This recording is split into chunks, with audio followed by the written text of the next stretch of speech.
ترجمان دفتر خارجہ ممتاز زہرا بلوچ نے ہفتہ وار میڈیا بریفنگ میں کہا ہے کہ ایران میں 9 پاکستانیوں کا قتل غیر انسانی عمل تھا۔ ایران میں پاکستانی حکام متعلقہ حکام کے ساتھ رابطے میں ہیں۔ گزشتہ روز 9 پاکستانی شہریوں کی میتیں ایران سے پاکستان واپس لائی گئی ہیں۔ توقع ہے کہ تحقیقات مکمل ہونے پر ایرانی حکام واقعے کی تفصیلات پاکستانی حکام سے شیئر کریں گے۔ ترجمان نے کہا کہ بھارت عالمی قوانین اور اقوام متحدہ کے چارٹر کی خلاف ورزیاں کر رہا ہے۔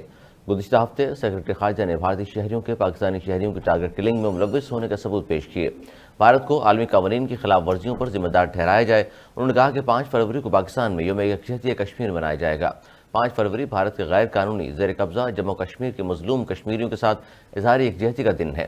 ترجمان نے مزید کہا کہ پاکستان کو غزہ میں جاری اسرائیلی افواج کی جارحیت، اقوام متحدہ کے ریلیف اینڈ ورکس ایجنسی برائے فلسطینی پناہ گزینوں کے لیے فنڈنگ کی معطلی کے فیصلے پر شدید تشویش ہے۔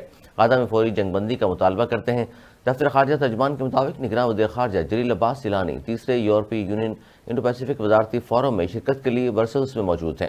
نگراں وزیر خارجہ نے برسلز میں یورپی یونین کے عہدیداران سے 2 طرفہ ملاقاتیں کی ہیں۔ وزیر خارجہ کل تیسرے یورپی یونین انڈو پیسیفک وزارتی فورم کے اجلاس میں شرکت کریں گے۔ ممتاز زہرا بلوچ نے کہا کہ ایران کے وزیر خارجہ نے نگراں وزیر خارجہ کی دعوت پر 29 جنوری کو پاکستان کا دورہ کیا۔ ایرانی وزیر خارجہ نے دورے کے دوران نگراں وزیر اعظم، نگراں وزیر خارجہ اور آرمی چیف سے ملاقاتیں کیں۔